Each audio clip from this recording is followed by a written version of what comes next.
สบายดีตอนเช้าทุกคนเลย มื้อนี้มาส่งแขกฝนตกแต่เช้าเลยมื้อนี้นะเนาะฝนตกเดี๋ยวเฮาอัปเดตเบิ่งอันนั้นทุกคนมื้อนี้อืม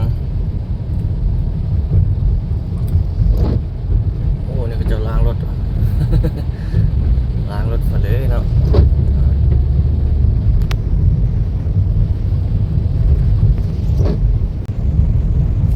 อัปเดตเบิ่งอันนั้นนะทุกคนอัปเดตเบิ่งอยู่เขตด้านหน้าของดงโดกมอโซเนาะมันมีการเฮ็ดวงเวียนอยู่ทางสุดตัวบนสถานีรถมีด่วนไปสุดประเทศวงเวียนใหม่เนาะตัวที่เราจะเลี้ยวถ้าเราลุกเบื้องนี้ไปตัวที่เราเลี้ยวซ้ายเนาะเข้าไปทางเส้นทางดงโดกวนต้องประเทศวงเวียนใหม่ตัวนั้นเดี๋ยวเพิ่นจะน้อยหาไปนี่หาสิถ่ายทุกท่านได้เบิ่งเพิ่นเอาบังเกอร์มาใส่เป็นวงเวียนนะน่าจะเฮ็ดเป็นวงเวียนเวลารถเมล์ด่วนไปน่าจะเป็นเลี้ยวกลับที่หั่นอย่างประมาณนี้แหละเฮ็ดวงเวียนใส่แต่ก่อนบ่มีวงเวียนเนาะแล้วมันก็มีทางใหญ่มีทางตัวนึงแยกออกมาหาทางใหญ่เนาะเป็นเข้าไปเขตดงโดกนะโรงเรียนดงโดกนั่นเนาะแล้วเพิ่นได้ทับตัวซีมังตัวที่มันเป็นทางเบตงลื่นออกมานะเพิ่นได้ทับตัวนั้นออกแล้วก็เฮ็ดเป็นอันนั้นโอ้โรงกินน้ำทางหน้าให้บ่ทุกคน แสงแดดเนาะแสงแดดต่อใส่ฝุ่นยุ้ยฝุ่นหนังแล้วเห็นอยู่บ้านเฮามักเห็นอยู่แบบนี้เนาะถ้าฝนตกแล้วมีแสงแดดต่อใส่น้ำแล้วมันเป็นสีด้วยเป็น6 7สีเลยแล้วบ้านเฮาภาษาบ้านๆละเอิ้นว่าโรงกินน้ำเอิ้นโรงกินน้ำเป็น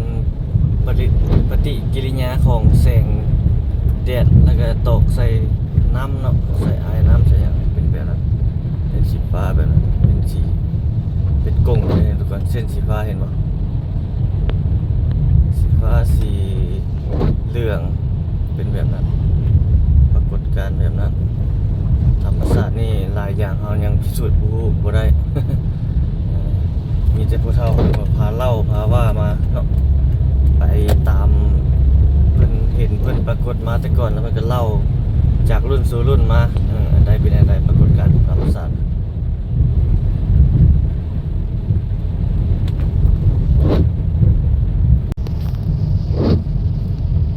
ไล่ด้วยรถเข้ามาส่งเนาะสูตรผู้โดยสารจึ๊บ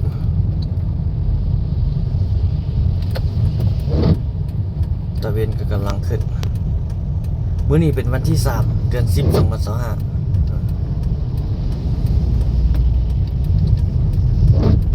มื้อแรงนี่เฮาสิไปถ่ายใส่รอติดตามรับชมในคลิปถัดไปเนาะ ในคลิปต่อไปจะไปถ่ายใส่อัปเดตใส่ให้ทุกท่านได้เบิ่งได้ชมมื้อนี้ก็เลิกเรียก 5:30 นมื้อนี้ไปทางใดดีเนาะเมื่อวานนี้เฮาไปทางเข้มโขงเนาะไปอัปเดตเบิ่งเขตงานบุญออกพรรษาปะโวรณาประจำปี 2025หรือว่าบุญช่วงเรือท่าวัดจันทร์นั่นแหละแต่ปีนี้นี่เรือช่วงนี่บ่หลายทุกคนเลยเรือช่วงบ่หลายคือที่ผ่านมาก็รอติดตามรับชมต่อไปม่วนซื่นน้ำเดียวทุกคนเนาะที่ของประเพณีวัฒนธรรมของบ้านเฮาของลาวเฮาคู่บ้านคู่เมืองมาตั้งแต่ดึกดำบรรพ์พุ่นแหละแล้วก็ส่งต่อสืบสานจากรุ่นสู่รุ่นไปเนาะรักษาไว้อีกของประเพณีของลาวเฮาเนาะรุ่นลูกรุ่นหลานขึ้นมาก็สืบทอดต่อไปจากรุ่นสู่รุ่นคือเฮาเว้านั่นแหละรักษาไว้อันใดเป็นพิธีประเพณีฮิตของประเพณีของลาวเฮาต้องช่วยกันอนุรักษ์รักษาเนาะมุนเสื้อที่มันเป็นสีสันเอกลักษณ์วัฒนธรรมของบ้านเฮาเมืองเฮาคู่คนลาวเฮาตลอดไปบ่ว่าอยู่จุดใดเจใดมุมใดของโลกเนาะต้องช่วยกันอนุรักษ์สืบสานวัฒนธรรมฮิตของประเพณีอันดีงามของสาวลาวเฮาทุกทั่วหน้าทุกคนอันนี้มันเป็นสิ่งที่ภาคภูมิใจเป็นสิ่งที่คนลาวเฮาทุกคนต้องได้ช่วยกันอนุรักษ์รักษาเนาะ เป็นหน้าที่ของหมดทุกคนไผเป็นคนลาวก็ต้องเป็นของคนนั้นนำเนาะอันนี้แหละทุกคนอีกของลาวเฮางานบุญประเพณีของลาวเฮาฮู้กันทุกคนน่ะเนาะในตามแต่ละฤดูกาลแต่ละปีแต่ละเดือนงานบุญต่างๆมีหลายอย่างมีหลายงานมีหลายซีซั่นเนาะของลาวเฮาว่าจะเป็นงานบุญพระเวทบ่งานบุญสงปีใหม่ลาวบ่สงกรานต์นั่นแหละเนาะปีใหม่ลาวนะหรือว่าเป็นแบบบุญข้าวจี่บุญห่อข้าวบุญอย่างต่างๆเนาะที่ลาวเฮาเฮ็ดสืบสานมาเนาะอันนี้เลยเป็นสิ่งที่ดีภาคภูมิใจเฮาในนามเป็นคนลาวคนหนึงเนาะก็ได้ช่วยกันอนุรักษ์รักษาช่วยเดียวนั่นแหละทุกคนเลยอันใดมันสิจบสิงามอันใดมันสิสืบสานต่อไปให้ลูกรุ่นหลานต่อไปสืบไปบ่ให้จืดให้จางเนาะให้รักษามูลเชื้อของคนลาวเฮาบ่ว่าจะอยู่ไสคนลาวเฮาต้องหักอันใดที่เป็นมูลเดิมอันใดที่เป็นมรดกของลาวเฮาต้องได้สืบสานพัฒนาต่อไปสร้างขบวนการสร้างกิจกรรมสร้างสีสันเนาะให้มันฝึกฟื้นให้มันแบบเป็นที่น่าสนใจของนักท่องเที่ยวเนาะที่เพิ่นมาเที่ยวบ้านเฮาเมืองเฮาบ่ว่าแต่คนประเทศใดที่เพิ่นเข้ามาเพิ่นได้เห็นได้สัมผัสวิถีชีวิตขีดของประเพณีวัฒนธรรมของลาวเฮานะอันนี้ละแม่นเอาในนามคนลาวเพิ่นมาเห็นเพิ่นชื่นชอบเพิ่นนิยมเพิ่นยิ้มเพิ่นม่วนเพิ่นชื่นนำคนลาวเฮาได้นี่ก็ถือว่าเป็นสิ่งที่น่าภูมิใจทุกคนเนาะที่เพิ่นสนใจขีดของประเพณีวัฒนธรรมต่างๆของลาวเฮาที่เป็นมูลเชื้อของชาติลาวเฮาทุกคนนั่นแหละนี่เป็นสิ่งที่เฮาได้ต้องได้อนุรักษ์รักษาไว้นี่ทุกคนบรรยากาศพาเบิ่งการสัญจรมาท่ามกลางสายฝนมื้อนี้ยิบเลยหลายคนก็ไปลาไปการไปเวียกไปงานเนาะโอ้รถอันรถเข็นเนาะเข็นรถยก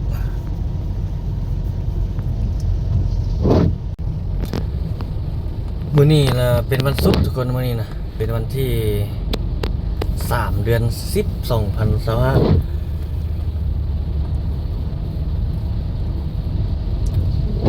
รถหลายเนาะไปเวียกไปงานไปลาไปกันถ้าโมงสำนี้เนาะ7 โมงไปสำนี้นี่ถ้าเข้าไปทางในเมืองนี่โอ้ติดได้รถนะ อย่าว่าติดเนาะแต่เพื่อนก็มีการระบายอยู่ดอกอยู่แต่ละจุดแต่ละบ่อยเพื่อนก็มีเจ้าหน้าที่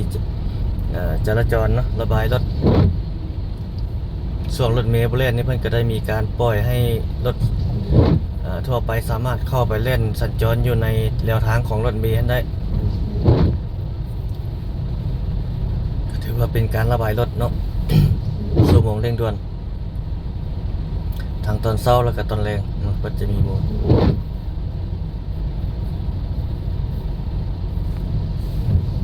รถเมล์ด่วนก็มีหลายอย่างหลายสิ่งอยู่เนาะที่บ่โอเคยังแก้ไขให้มันสมดุลอันใดบ่ดีอันนั้นมันก็รับฟังเสียงของประชาชนของเขตผู้ที่อยู่ในแนวทางรถฮะอันใดเป็นอันใดนะมีหลายเพิ่นก็ปรับปรุงใส่เดียวนั่นแหละอันใดเป็นทุกคนต้องร่วมมือมันก็เป็นอีกหนึ่งปัจจัยของการพัฒนาบ้านเฮาเมืองเฮาเนาะแต่ต้องเบิ่งให้มันเป็นไปตามความเหมาะสมเนาะเพิ่นก็ให้หลายอย่างหลายภาคส่วนประกอบส่วนแลกเปลี่ยนความคิดเห็นเฮ็ดจังใดให้มันสอดคล้องให้มันเหมาะสมในการอันนั้นบ้านเฮานะในการพัฒนาบ้านเฮานะให้เป็นเมืองที่ทันสมัยมีระบบขนส่งที่ทันสมัยเนาะเฮาไปทางหน้านี่สอดใส่เขตสร้างคู่สะพังมึกสอดใส่ตันมีไซลงไปตรงนั้นเฮาละสิไปพาไปเบิ่งอันนี้นี่ทางหน้านี่มีเพิ่นเฮ็ดวงเวียนฮะอัปเดตมื้อนี้นะ ฝนตกแดดทุกคนเลยข้างหลังเฮาแดดเด้ฝนตกแดดเด้ฝนตกเด้ปะปนเดียวเลยมันก็บ่ได้ตกแฮงดอกนี่ คือทุกคนเห็นนี่แหละฝนตกแบบนี้ต้องได้เบิ่งเนี่ยเนาะผู้ที่ขี่รถใหญ่นะเหยียบน้ำเหยียบหยังใส่ผู้ที่ขี่รถจักรรถน้อยนี่บางคนนี่เหยียบเอาเนาะเหยียบน้ำเหยียบหยังใส่โอ้โหอันนั้นเราต้องได้เบิ่งระมัดระวังสุภาพในการขับขี่นั่นแหละว่าไปนะให้เกียรติซึ่งกันและกันอยู่ในท้องถนนครับถ้าเจ้าใจฮ้อนค่อยกับใจฮ้อนเสียเดียวเนี่ยโอ้บ่ได้เด้อจุดนี้สามารถแล่นเข้านี่ได้แล้วเรียกว่าเนี่ยเข้าไปนี่เนี่ยเข้าไปบ้านพระขาวนี่เข้าไปบ้านศรีวิไลตอนนั้นผมเนี่ยบ่ได้ตอนเพิ่นมีกันคู่กันตอนนี้เพิ่นเอาคู่กันเอาแล้วสามารถไปได้บางคนบางท่านมาท่านนี่คู่กันให้กับบ่ได้สน เหยียบเข้าไปเลยบางคนนะเพิ่นเอาอันนี้นะใส่นี่นะอันแดนกันนี่นะระหว่างเลี้ยวทางรถเมล์ทั่วไปกับรถทั่วไปเนาะเลี้ยวทางรถทั่วไปกับรถเมล์ด่วน BRT เนี่ยนี่เพิ่นมาท่าโบราณเขตนี้นะคือเขาเว้าแหละทุกคนถ้าใส่ต้องได้ระมัดระวังในการขับขี่ที่สุดเนาะเพราะว่ามันมีตัวนั้นใส่ย่านเฮาไปล้มไปเกาะไปใส่อันนี้นะตัวที่เป็นหลักอันแดงเพิ่นนะก้อนอันเพิ่นเอามาตันนั่นนะต้องได้เบิ่งตัวนั้นเฮาไปเกาะไปล้มเอาแล้วโอ้เจ็บเพิ่นยังมีเหล็กสะท้อนแสงเพิ่นติดใส่อีกถ้าเป็นต้นโตเฮาหรือว่าหยังไปเกาะใส่นั้นเหล็กสะท้อนแสงมันโอ้อันตรายไปอีกแบบเลยโอ้อยากนึกภาพเลยแหละถ้าเล่นไว้แล้วไปล้มใส่ถ้าโตเฮากิ้งไปใส่ตามมันคูนั่นมันมีเหล็กป้ายนั่นคือถนนแกสอนพื้นหามันจะมีเหล็กสะท้อนแสงนะสามเหลี่ยมนะถ้าเฮาล้มไปกิ้งไปใส่นั้นเนี่ยโอ้บ่อยากนึกสภาพเลยถ้าเล่นไว้แล้วอุบัติเหตุมันผิดพลาดนั่นเกาะใส่เหล็กกันสามเหลี่ยมเพื่อนั้นจานแบบนั้นแหละเฮาจึงไปถ่ายแต่ละเทื่อเฮาไปถ่ายเฮาก็ว้าวให้ทุกท่านได้เบิ่งได้ชมเนาะต้องได้ระมัดระวังที่สุดเข้มงวดในความไวอีกเนาะถ้าเอาเล่นเกินเล่นอย่างเกิดอุบัติเหตุมาเอาบ่ทันนั่นมันอันตรายนี่ทางหน้านี่เพิ่นใส่วงเวียนนะทุกคนนี่แต่ก่อนว่าบ่ได้มีอยู่บนนี้นะนี่ใส่แล้วถือว่าเป็นสิ่งที่ดีเนาะรอเบิ่งว่าเพิ่นจะก่อเลยบ่หรือว่าจึงจะเฮ็ดแบบนี้ใส่ก่อนเนาะลองเบิ่งเด้อตอนนี้เพิ่นเอาบังเกอร์ตัวนี้มาใส่แล้วนี่แล้วบนนี้เพิ่นทำมางเข้าไปเนาะบนนี้ใส่แบบนี้ก็กว้างขึ้นอีกเนาะรถกับบตัดนั้นมีวงเวียนแบบนี้เนาะก็ถือว่าแก้ไขไปแบบพัฒนาไปตามความเหมาะสมหมดเลยหลายคนไปลาไปการไปเวียกไปงานสมองเร่งด่วนฝนตกอีกแล้ววันนี้นะ โอ้ทางนานไฟเขียวบ่รู้ว่าสิไปทันหรือบ่นี้โอ้บ่ทันแล้วบ่ทันแล้วต้องได้จอดอีกวันนึงทันแล้ว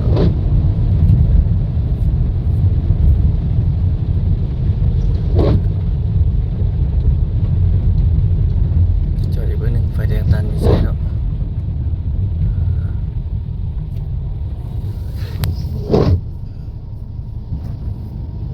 จอดอีกก่อนรอก่อนใกล้สิได้ไปแล้ววันนี้นะ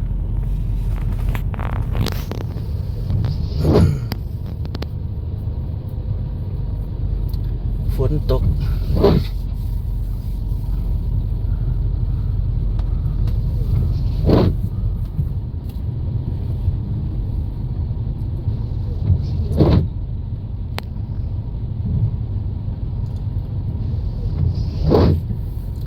จักนี่ต้องได้ใส่เสื้อฝนเสื้อหยังเลยเนาะแหงเติบได้บ่เนาะบ่แหงเลย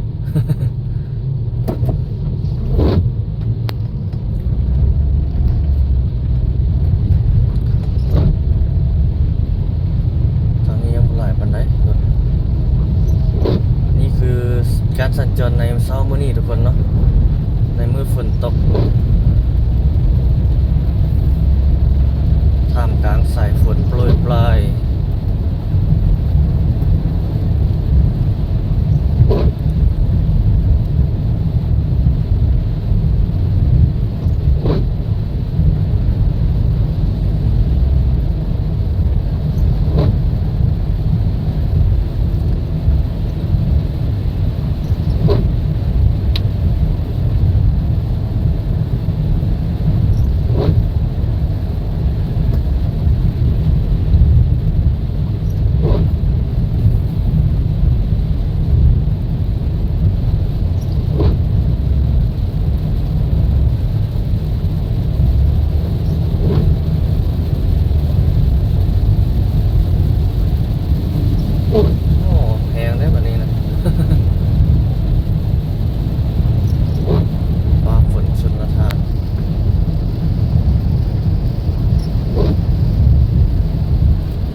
ที่ยวหน้านี่แล้วเนาะ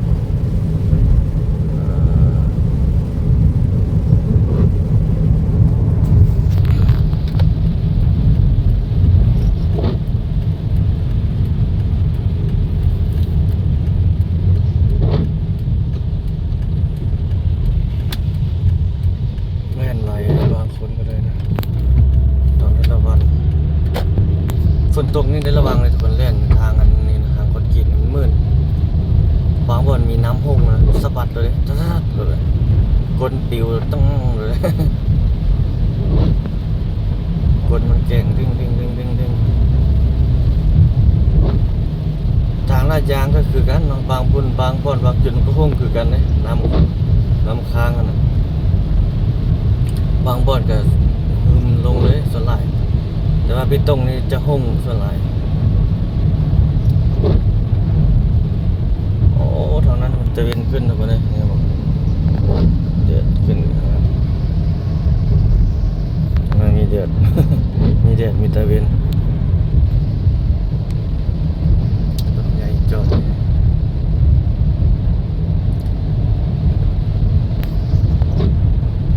จะไฟแดงอยู่แล้วปึ๊บอัปเดตการสัญจรรายวันทุกท่านเนาะทักทายสบายดีโอลมบรรดาท่านผู้ชมไปเรื่อยๆอัปเดตอันมื้อนี้ก็เป็นวันที่นั่นเด้วันที่3แล้วเด้3 เดือน 10 เดือนใหม่สัญจรในมื้อฝนตก นี่โอ้ร้านอาหารตัวนั้นหาว่าสิมายังเพิ่นยังบ่แล้วนี่ต้องเป็นร้านอาหารเนาะสไตล์แบบนี้นะทุกคนต้องปิดว่าร้านอาหาร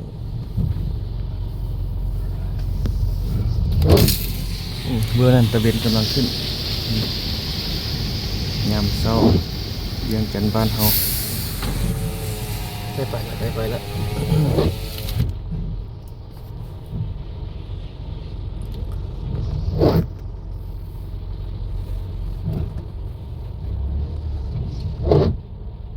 ตอนนั้นตามเดียวตลอดอย่างนี้นะตอนบ่มีไฟแดงผู้ใดก็เล่นไวก็เล่นไวเนาะต้องได้รอทุกคนในสี่แยก5 แยกถึงบ่มีรถก็อย่าถึงจะเป็นมื้อคืนมื้อสวยก็อย่ามีไฟแดงไฟดำก็อย่าต้องได้เบิ่งเลยได้รอเนาะเท้าไปจวดขนาดเฮาไปไฟเขียวนี่เป็นทางเป็นไฟเป็นทางของเฮาอยู่แต่เฮายังได้รอนะบางคนบางท่านบางนั้นเขาเจ้าบางคนก็บ่ฮู้ว่าเมาหรือจังใดส่วนหลายก็มีเลยเนาะว่าสิเชื่อแต่ไฟแดงนั้นไปเต็มสปีดนี่บางเทื่อบางคนเขาจะหลงล่วงมาบ่ละเมอบ่หยังมานี่เอาบ่ทันตวดเลยทุกคนเลยต้องได้เบิ่งในความที่เหมาะสมอยู่ในระดับความไวที่โอเคฮะเนาะกะว่าเฮาสิเอาได้เวลาเจอเหตุฉุกเฉินมาเฮาสามารถแก้ไขสถานการณ์ในการขับขี่ได้นะถ้าเอาไปไว้หลายมันแก้บ่ทันมีแต่ปล่อยถ้าเกิดอุบัติเหตุก็เอาบ่ทันนะแบบปล่อยให้มันตึ้มไปฮะเป็นแบบนั้นทุกคนเนาะถ้าเอาไปในความที่พอดีหั่นเวลามันจะเกิดอุบัติเหตุมาเฮาสามารถแก้ไขสถานการณ์เฉพาะหน้าได้มันก็จะเป็นการลดผ่อนไปเนาะถ้ามันเกิดอุบัติเหตุมันก็เกิดในสิ่งที่มันน้อยเนาะอย่างประมาณนี้เนาะถ้าเอาไปไว้เจ้าก็ไว้ใส่ไว้ใส่ไว้นี่อันแก้บ่ทันทุกคนเนาะอุบัติเหตุมันก็จะหนักเนาะเป็นอุบัติเหตุที่รุนแรงถ้าเอาไปค่อยไปสมมาพากรถ้ามันเกิดอุบัติเหตุมันก็อุบัติเหตุที่น้อยเนาะโอ้แห้งนะเป็นแบบนั้นพอเสียงรถคันนี้ยึบโอเคเอามาเลนนี่อันนี้เส้นทางตัดใหม่ดงนาทองตาลมิชัยดงนาทองเบื้องหลังเข้ามาจะมาจากทางตาลมิชัยมุ่งหน้าไปทางดงนาทองเขาจะพอดดงนาทองเขาจะเลี้ยวนะเข้าไปทางดงนาโซ่นี่พาเบิ่งการสัญจรเนาะอัปเดตพาชมเรื่อยๆเขาก็ได้ โอ้วิดแล้วบัดนี้แถวนี้บ่ตกเนาะนี่แถวนี้ทางบ่ได้เปียกใครตานวิชัยขึ้นหลังบนทางเปียกใครอันน่ะสังเกตเข้ามานี่ไปหาตรงดงปึกดงนาโซกนี่จะบ่ตกนี่เบิ่งนี่บ่ทุกคนตกกันมีแบบนี้มันบ่หลายคือตอนนั้นเนาะเบิ่งถนนหนทางของเรานี่มันจะบ่มีน้ำฝนนะแต่แค่นั้นขึ้นหลังบนเปียกคนเขาจะมากินข้าวเปียกฮันนี่เพราะว่า บิ่งเนาะมันแซ่บบ่จังได๋เราบ่ได้มาซีบจักเทื่อเราเห็นคนแวะกินตลอดแต่ว่าบรรยากาศมันได้เนาะนั่งอยู่แคมทาง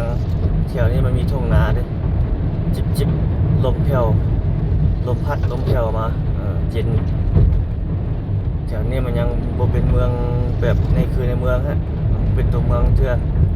กำลังสิเป็นตัวเมืองในอนาคตเฮานั่งอยู่แบบนี้นี่เย็นดีเลยบรรยากาศอากาศมันก็จะบริสุทธิ์กว่าในเขตในเมืองมันเอามันจักหยังต่อหยังเนาะมลพิษจากทั้งรถยนต์แต่ทั้งสภาพแวดล้อมอื่นๆนำเนาะในเขตตัวเมืองนะ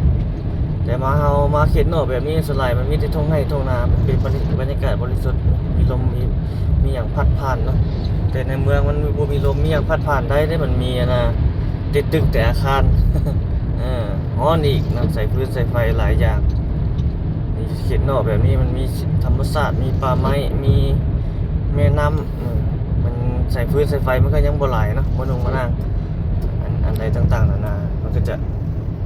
เป็นอากาศที่ดีก็อยู่ในตัวเมืองถ้าจังออกเขตชานเมืองนี่ออกไปบ้านนอกแท้ๆมันบริสุทธิ์แท้ๆเลยแต่อันนี้มันก็เป็นบริสุทธิ์อยู่แต่มันก็เป็นรถมันก็ยังมีอยู่ดิมันบ่ได้คือเขตนอกแท้ชานเมืองแท้หั่นนอกแท้ชานเมืองแท้คือเว้าแหละธรรมชาติล้วนๆในวงเวียนมีชิดไปก่อนกฎระเบียบเราในวงเวียนปล่อยทางเนาะบางคนนี่ถ้าผู้ใดเรียนกฎจราจรนี่จะไปสัญจรไปตามหลักการบางคนนี่บ่ได้เรียนนี่ไปพอไปได้เบิ่งบ่มีรถมีรางว่ามันจะปลอดภัยแล้วไปเลยมันเป็นสิ่งที่ฝืนกฎจราจรเนาะเสี่ยงต่อการเกิดอุบัติเหตุถ้าเอาบ่ได้เรียนกฎระเบียบจราจรนะแล้วมาเข้าใช้สัญจรอยู่ในถนนนำหมู่หลายๆคนแบบนี้ฉะนั้นแล้วต้องได้เรียนเอาไปขับขี่ทุกคนเลยเจ้าหน้าที่เพิ่นใหม่ก็ดีแบบบ่ดีแบบเนาะก็มีนโยบายบ่เป็นว่าจะนั่นเนาะเพิ่นใหม่ก็อยากให้เฮาเปลี่ยนแปลงแหละบางคนก็มักง่ายเอาเงินให้เอาคำให้แต่เฮาว่านี่เพิ่นใหม่แล้วก็ต้องแต่ไปเฮ็ดเอาใบขับขี่มีใบขับขี่มาหยังประมาณนี้นะคือใหม่เพิ่นก็เฮามีกวดเบิ่งแล้วก็เฮามีครบแล้วคือบ่เป็นหยังเพิ่นก็ปล่อยไปเนาะข้างหน้ารถมีรถเลี้ยวทางหน้ารถหยังรถตามเดี๋ยวรถเข็นเลี้ยวดิตำรวจรัดเพิ่นก็1มาใบขับขี่2มาก็เอกสารรถรางพาหนะที่เฮาขี่นั่นแหละเพิ่นกดเอกสารก็คือว่ามันมีรถจักรรถเสียอย่างต่างๆเนาะถ้ารถบ่มีเอกสารรถนะเพิ่นก็สามารถนำจับเอารถอยู่บ้านเฮานี่เสียหลายเด้โจรก็หลายนะโจรหลายอยู่บ้านเฮาอยู่หั่นตอนนั้นเสียจากคัน 3-4 คันเนาะยังบ่ได้คืนนี่ตัวมันต้องได้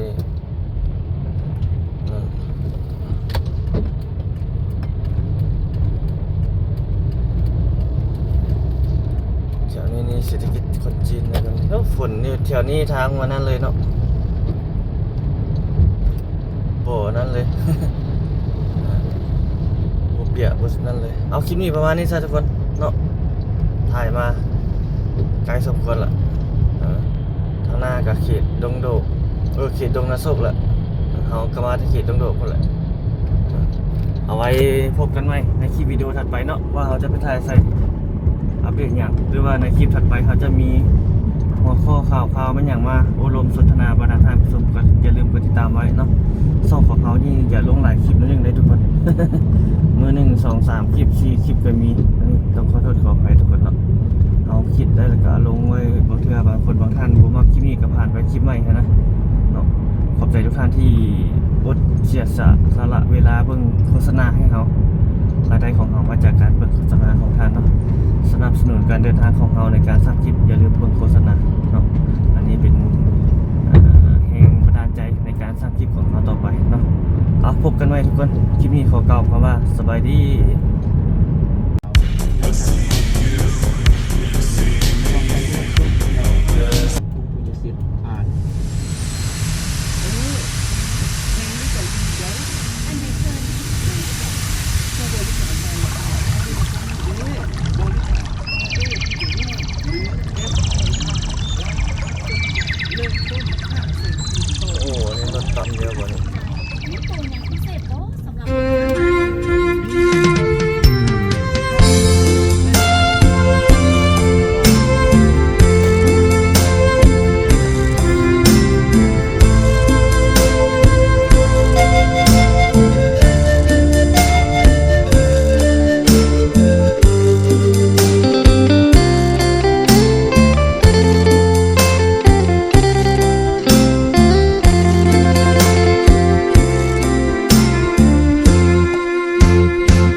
ทุกทีก็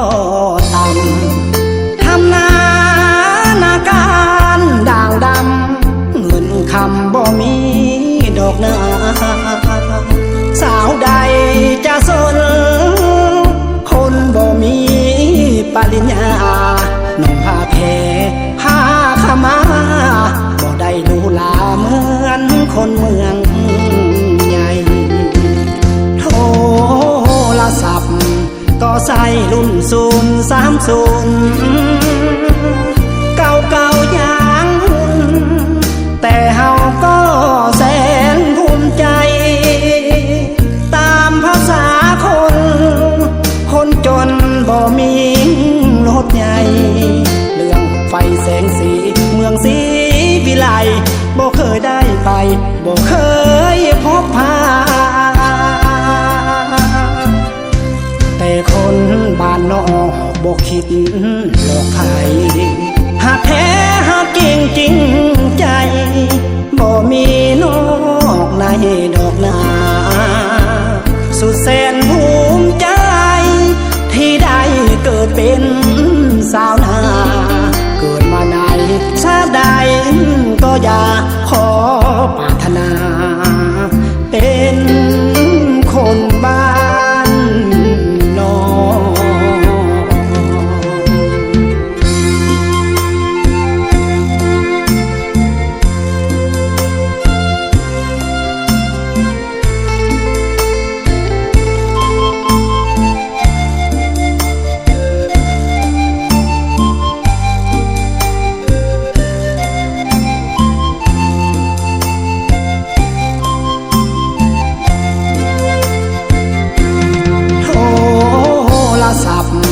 ก็ใส่รุ่น030